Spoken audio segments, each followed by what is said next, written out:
Somewhere right now, a woman is staring at her phone, not because of who she's texting, but because of something you said, a sentence you don't even remember, a smile you gave without meaning to, a moment so ordinary to you, but unforgettable to her. And as you sit there, thinking you were just another guy, she's replaying everything. The way your voice dropped when you talked about something real. The way you looked away, like you had no idea she was watching. The way you exist, like you don't need anyone to notice you. That's the part that gets her. That's the part that keeps her thinking. Because what no one tells you is this. The men and women secretly obsess over. They are never the loudest in the room. They're not the ones performing, not the ones chasing, and rarely the ones who even know they're being watched. They are the ones who move through the world like it's theirs, but without needing to prove it. The ones who speak when it matters, laugh when it's real, and vanish into their own thoughts while everyone else is trying to be seen. That man, the one who never even tries, is you. You just don't know it yet. And that's why you have never noticed the signs, the sudden awkwardness when you walk into the room, the way she mirrors your posture without realizing it, the way she finds reasons to be near you, but never stays long enough to get caught. You have missed it. Because you were taught to look for attraction in the obvious places, flirting, compliments, directness. But that's not how real desire works. Not with women. Not with the kind who truly see you. Their attraction is quiet, subtle, hidden in gestures that look casual, but are not. And unless someone points them out, you will keep walking past women who are silently hoping you will say something. You will keep thinking you are invisible, when in reality, you are unforgettable. These next 5 signs, they are not loud, they're not obvious, and that's exactly why they're real. So, listen closely, because if even 2 of them sound familiar, someone in your life right now is secretly hoping you will finally notice her. Sign number 1, her body betrays her. Even when her words don't, she seems composed, put together, sharp with her words, smooth with her presence, the kind of woman who rarely falters, never fidgets, always knows what to say, especially around everyone else. But when she's near you, something shifts. Her laugh changes. It becomes a little faster, a little lighter, almost like it's escaping her before she realizes it. Her hand reaches for her hair, tucks it behind her ear, then does it again 10 seconds later. Her eyes search for something to focus on, a coffee cup, a menu, the floor, anything that is not your face for too long. And when she does look at you, her pupils widen just a bit more than they should. You might chalk it up to nerves or social awkwardness. You might think, she's just tired, distracted, having a weird day. But here's what's really happening. Her body has already said what her mind is still trying to suppress. She's attracted to you, deeply. But that attraction is wrapped in fear, confusion, vulnerability. And so her body betrays her. Her words stay neutral, polite, professional. She might even seem distant or unimpressed. But her physiology tells the truth, and she can't control it. Carl Jung once said that what we suppress doesn't disappear. It reemerges, disguised as behavior we can't explain. This is shadow psychology. When a woman tries to suppress desire, especially if she believes it's one-sided, that desire leaks out in fragmented, uncontrollable ways. She starts overcompensating. She may act overly disinterested while checking her reflection in a nearby window. She may interrupt you quickly, then nervously correct herself. She may crack a joke, then instantly apologize, as if worried it came out wrong. She wants you to see her, but not see too much. Because deep down, she's terrified of what would happen if you realize just how much she's been thinking about you. And that's the contradiction. Around her friends, she's unshaken, calm, effortlessly in control. But around you, the man she secretly wants, she becomes someone she does not fully recognize. It's not always dramatic. Often it's subtle. She lingers 1 second too long in a hallway. She sighs without knowing why. She trips over a word she's said 1,000 times before, and you probably don't notice, because you have been taught to look for the loud signs of attraction, flirtation, compliments, bold gestures. But the women who feel the most often say the least. Her silence is not disinterest, it's restraint. Her distance is not rejection, it's defense. She's not afraid of you. She's afraid of what you make her feel. And that is the deepest sign of all. When a woman's body starts betraying the calm image she's built for the world, when her words remain careful, but her hands fidget, her breath shortens, her eyes dart, and her center collapses the moment you speak, that's not an accident. That's desire wrapped in armor slowly falling apart because of you. Sign number 2. She remembers the things you forgot. You said it once, offhand. Maybe during a lazy afternoon conversation or while scanning a menu. I'm more of a lemon tea guy. Coffee makes me anxious. You forgot you even said it, but weeks later, there she is, holding lemon tea. And when you casually mention it, she smiles like it's a coincidence. But it's not. That was not a drink order. It was a memory trigger, a detail she stored, because it mattered. See, when a woman is secretly attracted to you, she starts collecting data. Not like a stalker, like someone trying to understand a language, your language. She remembers the band you said you liked, even if it came up in passing. She recalls your opinion on something trivial because it was not trivial to her. She notes the way your tone shifted when you talked about your childhood, and she brings it up again, later, carefully, like she's testing how much you remember too. This is not just a good memory, it's emotional imprinting. When you make someone feel something powerful, surprise, admiration, connection, their brain records it differently, deeper, stickier. To her, you are not background noise, you're a signal, something that cuts through the static of daily life. So, her mind holds on to you, in pieces. It's not just what you said, it's how you said it. The way your eyes softened when you talked about your brother. The way your voice went quiet when you mentioned a past regret. And even if you have long moved on from that moment, she has not. Psychologists call this selective memory encoding. It happens when the brain tags something as emotionally significant. You, to her, are that emotional event. And there's more. According to attachment theory, when someone sees emotional potential in another person, especially someone they perceive as grounded, safe, and emotionally mature, they begin tracking patterns. Tiny emotional breadcrumbs. How often do you open up? What topics do you avoid? What lights you up versus what shuts you down? She watches it all, not with a checklist, but with a quiet, feminine intuition most men never notice. Why? Because she's not just listening to connect. She's listening to prepare, to understand what kind of man you are, and what kind of woman she had need to become to stand beside you. That's why when you say, "I used to hike, but I have not in a while," she does not respond with advice. She shows up 3 weeks later with a story about a trail she found, and asks if you have ever been. When you mention your mom was not well, she brings it up gently the next time you see her, not to pry, but to show she was listening. Really listening. And here's what most men miss. Women don't remember everything. They remember selectively, based on who matters. If she remembers things you forgot, if she recalls random lines from months ago, if she brings up past conversations you barely remember having, you have left a mark. You did not try to. That's why it worked, because you were not performing. You were just being yourself, and that version of you, unfiltered, unplanned, was powerful enough to imprint. So next time someone references something you forgot you shared, pay attention. That's not just memory, that's emotional investment. That's someone secretly hoping their attention to detail will one day mean something to you too. Sign number 3, her eyes reveal the truth, then flee from it. You feel it before you see it. That strange pressure in the air, like someone's watching you. So you glance up, and for a moment, her eyes meet yours. But only for a moment. She looks away, fast, sometimes with a half smile, sometimes pretending to fix her hair or check her phone, like nothing happened, like she wasn't studying you just seconds earlier, but she was.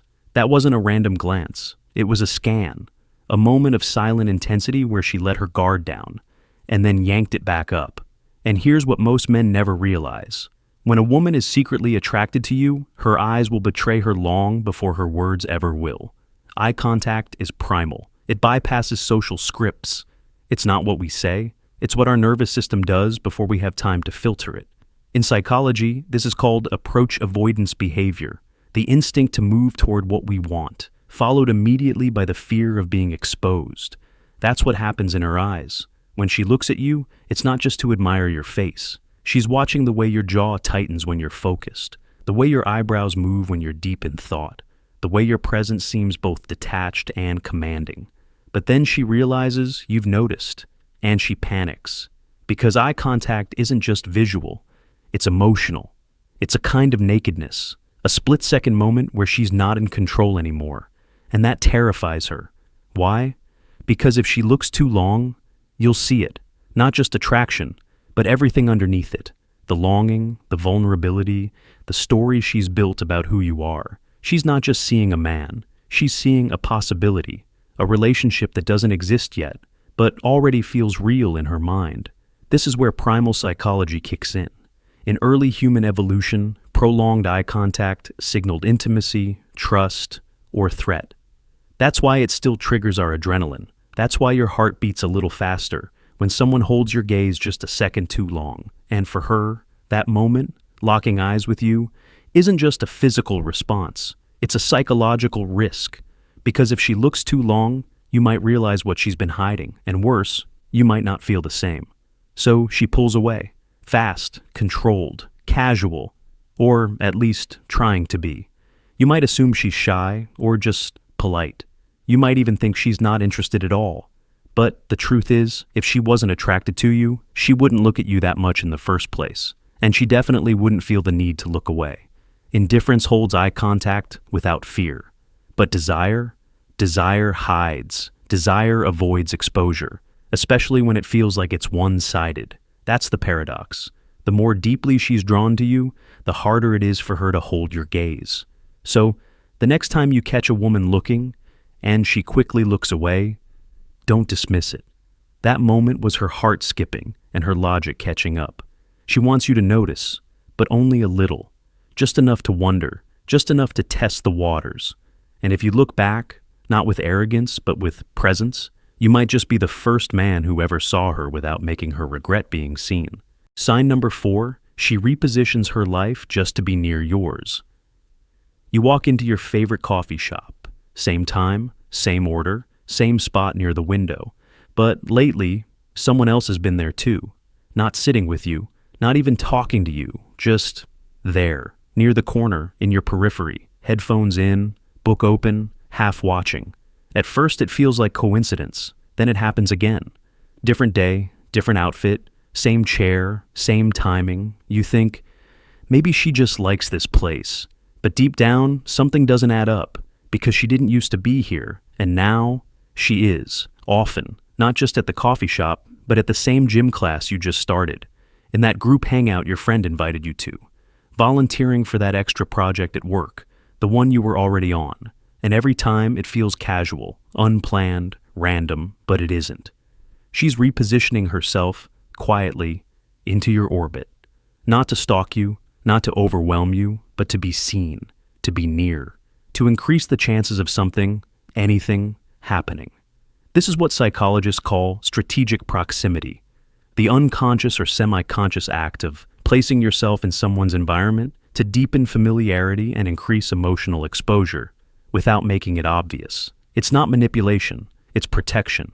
Because the very women who are most drawn to you are also the ones most afraid of being rejected by you. So instead of chasing, they drift. They orchestrate collisions that feel accidental. She shows up at the bookstore you once mentioned, takes the long hallway to pass your desk, sits just close enough to overhear your voice, but far enough to deny it if asked. And you might think, she's just being friendly. Or worse, she probably doesn't even notice me. But what you're really seeing is emotional investment hidden under layers of plausible deniability. Because admitting it would be terrifying, too direct, too exposed, too vulnerable. So she builds patterns. Patterns designed to look like randomness. Why? Because she's hoping that the more she's around you, the more you'll start to see her. Not as a passerby, but as someone who belongs in your space. And over time, these coincidences start to build emotional residue. She becomes familiar, recognizable, safe, and slowly, essential. That's the silent strategy. To make your world feel incomplete when she's not around, without ever having said a word about how she feels. And the truth is, she might never tell you. Because this closeness she's created, It's her way of speaking, without having to speak, and most men miss it. They notice the presence, but not the pattern. They chalk it up to timing, or friendliness, or shared routines. But shared routines don't explain why she suddenly joined that event you've gone to for years, why she switched her lunch break, why she always seems to have a reason to talk to you, even when there's someone else she could have asked. This isn't stalking, it's subtle pursuit. It's a dance of emotional calculation. How close can she get without tipping her hand?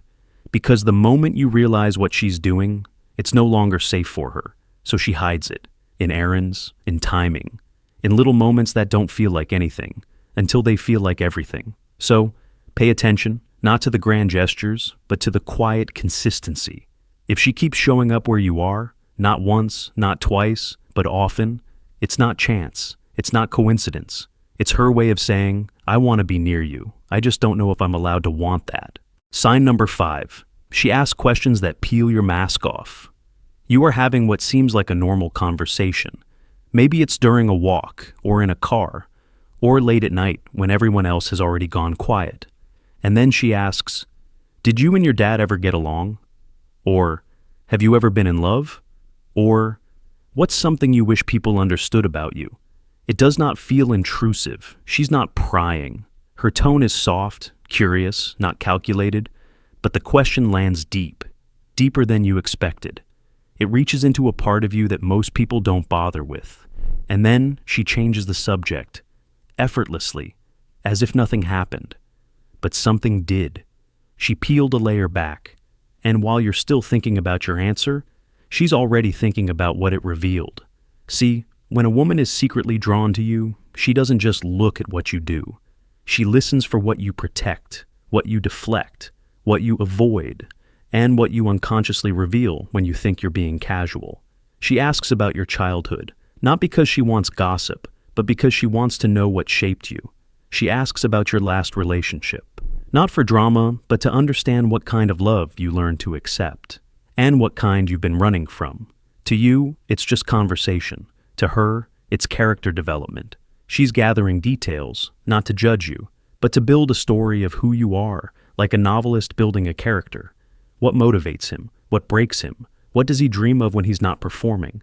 Most men don't notice it. They think, she's just really easy to talk to, or she's so emotionally intelligent. And she might be. But what you're missing is this. She's studying you, not in a cold, clinical way, in a warm, emotionally intuitive way, because she doesn't want the surface version of you. She wants the real you, the version hidden under your sarcasm, your routine answers, your practiced detachment. She wants the man beneath the mask. And here's where Jung comes in. Carl Jung believed that all of us carry archetypes, universal versions of the self buried in our psyche. The king, the warrior, the magician, the lover, the rebel, the savior. And when a woman asks you deeper questions, what she's really doing is trying to figure out which archetype lives inside you. Are you the man who leads quietly, like a king? The man who protects what matters, like a warrior? The one who hides his pain behind wisdom, like a magician? Or the man who loves with intensity but fears being loved back, like the wounded lover? She's trying to see not just who you are now, but who you've always been beneath the noise. This is emotional layering, a process where someone builds a three-dimensional understanding of you by collecting small, intimate pieces over time. And if you've noticed that she brings up those pieces later, asks how your mom's doing, remembers your career doubts, or circles back to a story you once brushed off, that's not casual. That's deliberate emotional investment. She's tracing your outline and filling it in with care, because to her, you're not just a man, you're a mystery worth understanding. And maybe she's hoping that if she knows you well enough, you'll finally let her in, not just physically, but into the story you've been writing alone. So, pay attention to the questions. If she asks what scares you, what makes you proud, what kind of love you want but haven't found, she's not asking out of boredom. She's asking because, in her own quiet way, she's already imagined what it might feel like to be the woman who finally understands you. You might be wondering, if all of this is true, if she's watching you, thinking about you, replaying your words, why has not she said anything? Why does not she just tell you? The answer is not weakness, it's programming. Because from the time she was young, she was taught one thing, To wait. Wait to be chosen, wait to be pursued. Wait for the man to make the move. Because if she does it first, she risks everything. We often praise confidence in men, but punish it in women when it comes to love. So instead of expressing desire, she learns to signal it in shadows, to communicate through proximity, eye contact, nervous energy, subtle questions. Also, she never has to say, "I want you." Because if you don't feel the same, she loses not just the chance, she loses her dignity. And that's the fear, rejection, not just of her feelings, but of her perception of you. What if she's wrong? What if she misread the signs? What if you think she's desperate? What if you're out of her league? That last one stings the most, because the more deeply a woman admires you, your calmness, your independence, your depth, the less likely she is to believe she has a chance. And that's the paradox. The men who are most admired, most desired, most fantasized about, often feel the most invisible. Because the moment you start radiating quiet self-possession, the kind that does not beg for validation, people assume you're already wanted, already loved, already unavailable. So, she never tells you. She just hopes you notice. She just waits for you to make the first move. She drops signals and smiles and soft glances, and then walks away like none of it meant anything. But it did. It meant she was trying, carefully, silently, strategically. Because to her, you were not just another man. You were the one worth risking hope for, even if she could never say it out loud. You have walked into rooms where no one said a word to you, passed by women who did not smile, been in circles where no one flirted, no one reached out, no one made it obvious, and so you told yourself, "I'm not the type they notice." But here's the part no one ever says out loud. You were not invisible because you lacked presence. You were invisible because your presence was too powerful to approach carelessly. The truth is, people admire from a distance what they are afraid to reach. And if you have ever felt unseen, it might not be because you were not desirable, but because you were admired silently by people who did not believe they had the right to approach you. There is a hidden cost to that kind of desirability. You walk through the world unaware of your effect. You doubt your attractiveness. You question your worth. You assume you have been overlooked, when in reality, you have just been put on a pedestal so high, no one dared to climb it, and that leads to something deeper, something quieter, something most men don't talk about: emotional isolation. Because what good is being desired if no one tells you, if no one shows it, if the only evidence lives in the shadows, in quick glances, subtle gestures, and conversations you didn't realize were laced with meaning? You begin to feel disconnected from yourself, from others, from the truth of your impact, and so you shrink. You stop showing up fully. You stop believing you're the kind of man people crave, because they never said it. But they were there, watching, feeling, wanting, just silently. So maybe now you were thinking back to a woman who got nervous around you, one who remembered too much, one who lingered near but never said why. And now you see the signs, the missed signals, the silent invitations. So what do? You don't exploit it. You don't suddenly act like you've won something, because this is not a game. It's someone else's bravery disguised as silence. If you recognize yourself in these signs, if you feel that quiet pull from someone in your orbit, the right move is not domination. It's awareness. Honor the effort. Because the women who show you these signs are not just attracted to how you look, they are drawn to who you are when you're not trying. And that's a rare kind of desire, one rooted in presence, not performance. So respond with presence, not with arrogance, but with warmth, not with games, but with attention. Pay closer attention to the ones who look twice, but speak half. The ones who ask thoughtful questions, but pretend it's just small talk. The ones who show up again and again, but always have a reason that sounds like coincidence. They don't need you to be perfect. They just need a sign that you see them too. A glance that lingers, a sentence that goes just a bit deeper, a question that lets them know you've been listening. You don't have to force anything. Just make it safe for something to begin. Because sometimes the bravest thing someone can do is quietly hope you will notice. You were not invisible. You were unforgettable. In silence. While you walked through rooms unnoticed, someone was memorizing the way you moved. While you thought your voice did not matter, someone was replaying the way you said her name. And while you believed you were just another man passing by, You were becoming the one she could not stop thinking about. Because the truth is, you have always been watched, not with eyes that judged, but with eyes that longed. You just did not know how to read the language, the nervous glances, the thoughtful questions, the sudden silences. But now, you do. Now you see what was hidden. Now you recognize what was always there, and maybe, somewhere right now, a woman is smiling at the thought of you, not because of what you did, but because of how you made her feel without even trying. She's waiting for a moment, a word, a glance. Maybe not today, maybe not ever, but still hoping. You will smile back someday,